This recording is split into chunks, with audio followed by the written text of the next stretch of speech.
নির্বাচনে প্রচার চলাকালীন উস্কানিমূলক মন্তব্যের জের আরও বিপাকে পড়লেন অভিষেক বন্দ্যোপাধ্যায়। 30শে জুন বিধাননগর আদালতে অভিষেক বন্দ্যোপাধ্যায়ের ভয়েস স্যাম্পল টেস্ট রয়েছে। ডিজে মামলায় এবার কণ্ঠস্বরের নমুনা সংগ্রহের আবেদন জানিয়েছে সিআইডি। পার্থপ্রতিম ঘোষ আমাদের প্রতিনিধি রয়েছেন আমাদের সঙ্গে টেলিফোন লাইনে। পার্থপ্রতিম, এর আগে সিআইডি 16ই জুন উস্কানি ভাষণ মামলায় ভবানী ভবনে ডেকে অভিষেক বন্দ্যোপাধ্যায়কে একেবারে ম্যারাথন জিজ্ঞাসাবাদ করেছিল, আর এবার তার কণ্ঠস্বরের পরীক্ষা। একেবারেই, এবং এর আগে জিজ্ঞাসাবাদ এবং জিজ্ঞাসাবাদের পরবর্তীকালে তুমি জানো যে এই যে মামলা, সেই মামলার পরিপ্রেক্ষিতে একাধিককে আরো নোটিশ করেও জিজ্ঞাসাবাদ করা হয়েছে পরবর্তীকালে। এবারে সিআইডি যে বিষয়টা জানতে চাইছে, যে ভয়েস স্যাম্পল টেস্ট নিতে চাইছে অভিষেক বন্দ্যোপাধ্যায়, এবং সেই মতো সেই কণ্ঠস্বরের নমুনা তারা নিতে চায়, এবং সেই মতোই হচ্ছে গতকালকে বিধাননগর আদালতে সিআইডির তরফ থেকে একটা আবেদন জানানো হয় যে তারা অভিষেক বন্দ্যোপাধ্যায়ের এই যে মন্তব্যের যে মামলা, সেই মামলার পরিপ্রেক্ষিতে তার কিন্তু কণ্ঠস্বরের নমুনা তারা নিতে চায়।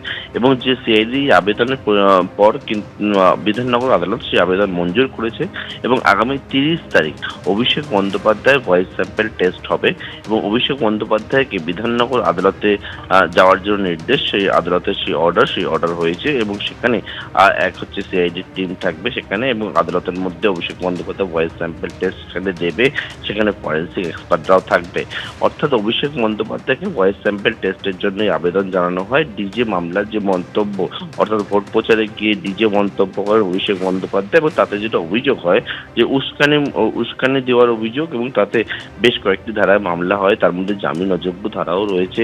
এই মামলা প্রথমে বাগুইআটি থানায় জমা পড়ে, এবং সেখান থেকে হচ্ছে বিধাননগর সাইবার টিএস, এবং তার পরবর্তীকালে সেই মামলা তদন্তভার গ্রহণ করে সিআইডি, এবং সেই তদন্তের পরিপ্রেক্ষিতে কিন্তু অভিষেক বন্দ্যোপাধ্যায়ের কণ্ঠস্বর নমুনা এবার সংগ্রহ করবেন সিআইডির আধিকারিকরা। অনুসূয়া, ধন্যবাদ পার্থপ্রতিম।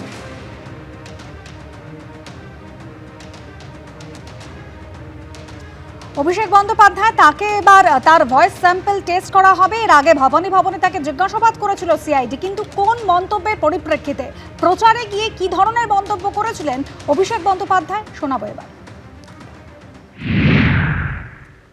4 তারিখ মমতা বন্দ্যোপাধ্যায় যতই উদার হোক, আরামবাগের স্টিয়ারিং আমার হাতে থাকবে। ডিজে তো বাজবেই, এমন জোরে বাজবে কান ঝালাপালা করে দেবো। 4 তারিখ জবাব হবে। মমতা ব্যানার্জির উদারতা, অনেক উদারতা হয়েছে। 4 তারিখ ফল ঘোষণা হবে, রবীন্দ্রসঙ্গীতের সাথে ডিজেও বাজবে, এবার বলে দিয়ে গেলাম। যারা মানুষের প্রতি অবিচার করেছে, মানুষকে অপমানিত করেছে, তাদের জন্য এবার রবীন্দ্রসঙ্গীত না, এবার 4 তারিখ ডিজে বাজবে। তৈরি থাকো। 4 তারিখ সন্ধে অবধি অপেক্ষা করতে হবে না, 1টার পর থেকে ডিজে বাজবে রবীন্দ্রসঙ্গীতের সুরে। কে কত বড় নেতা আমি তালিকা তৈরি করে রেখেছি, ব্লক ধরে ধরে, পঞ্চায়েত ধরে ধরে, সুদে আসলে হিসেব হবে। 4 তারিখ কিন্তু রবীন্দ্রসঙ্গীতের সাথে ডিজে বাজবে। মনোযোগ দিয়ে আমার কথা শুনবেন। 16, 17, 18, 19 যদি কোনো বিজেপির নেতা ইআরও অফিসে ফর্ম জমা দিতে আসে 10টার বেশি, তাহলে রবীন্দ্রসঙ্গীতের সাথে একটু ডিজেও বাজিয়ে দিয়ে ডিজেও শুনিয়ে দেবে। একটা চোরকেও ছাড়া হবে না, বিধানসভায় এভাবেই কড়া বার্তা দিলেন মুখ্যমন্ত্রী শুভেন্দু অধিকারী। টেনে আনলেন 100 দিনের কাজ, আবাস দুর্নীতি, লক্ষ্মীর ভাণ্ডারে দুর্নীতির কথা।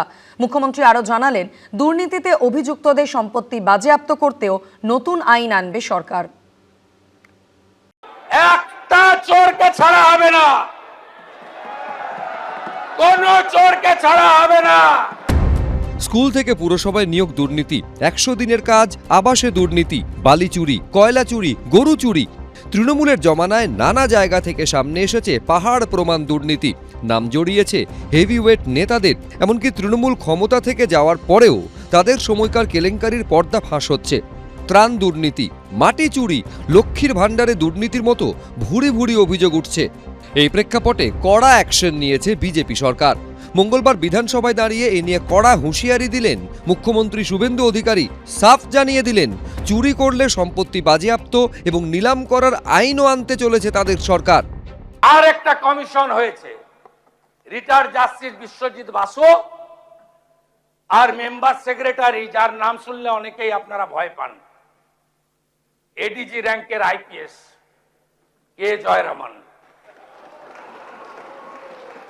যত চুরি করেছেন, মনরেগার চুরি, আবাসের চুরি, জল জীবন মিশনের চুরি,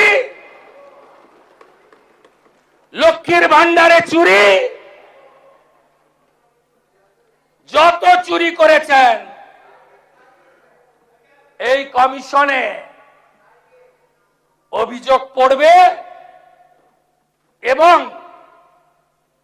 তাদেরকে শ্রীঘরে যেতে হবে। আর আগামী এই সেশনের শেষ দিনে যে আইন আসছে, সেই আইনে সম্পত্তি বাজেয়াপ্ত করে অকশন করার কাজ এই সরকার করবে। সরকারি কাজে কোনো দুর্নীতি থাকে তাহলে সম্পত্তি অ্যাটাচ করার কথা বলা হচ্ছে। এটা নিশ্চিতভাবে আপাত দৃষ্টিতে ইতিবাচক, কিন্তু সেটার কোনোভাবে কোনো অপপ্রয়োগ বা অপব্যবহার যাতে না হয় সেটা নিশ্চয়ই দেখতে হবে, যেটার প্রতিহিংসা পরায়ণভাবে কাউকে সর্বশান্ত করতে একটা অভিযোগ লাগিয়ে দিয়ে এগুলো করা হলো কিনা, সেগুলো পরবর্তীকালে নিশ্চয়ই আমরা মুখ্যমন্ত্রীর সঙ্গে কথা বলবো। হুঁশিয়ারির পাশাপাশি এদিন বিধানসভায় ভাষণে নতুন দুর্নীতির অভিযোগের ফাইলও খুলেছেন মুখ্যমন্ত্রী। তৃণমূল জমানায় বেঙ্গল গ্লোবাল বিজনেস সামিট বা বিজিবিএস নিয়ে চাঞ্চল্যকর তথ্য সামনে আনেন শুভেন্দু অধিকারী। আপনার নেত্রী কি কি করেছে কাণ্ড কারখানা দেখবেন। বিজিবিএস খুব বড় বড় কথা বলেন না, এই 324.73 কোটি টাকা ফিকিকে দিয়েছেন।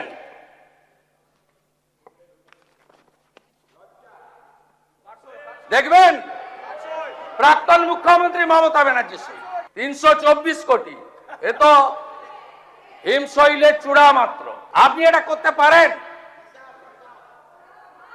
আপনি পারেন দিতে? যে সই জালিয়াতি নিয়ে রাজ্য রাজনীতি এখন উত্তাল, সেই প্রসঙ্গ ফের টেনে আনেন মুখ্যমন্ত্রী। আপনাদের এমএলএরা অভিযোগ করেছেন, যার মধ্যে 3 জন অন রেকর্ড সিআইডি কে বলেছেন যে সইগুলো আমাদের। এরপরে আপনি বলছেন সিআইডি পাঠাবেন না। দুর্নীতিমুক্ত রাজ্য গড়ার প্রতিশ্রুতি দিয়ে মানুষের ভোট পেয়েছে বিজেপি। এখন বিজেপি সরকারের থেকেও দুর্নীতির বিরুদ্ধে কড়া পদক্ষেপ দেখতে চাইছে রাজ্যবাসী। আশাবুল হোসেন, কৃষ্ণেন্দু অধিকারী, উজ্জ্বল মুখোপাধ্যায়, এবিপি আনন্দ। এবিপি আনন্দ, এগিয়ে থাকে, এগিয়ে রাখে।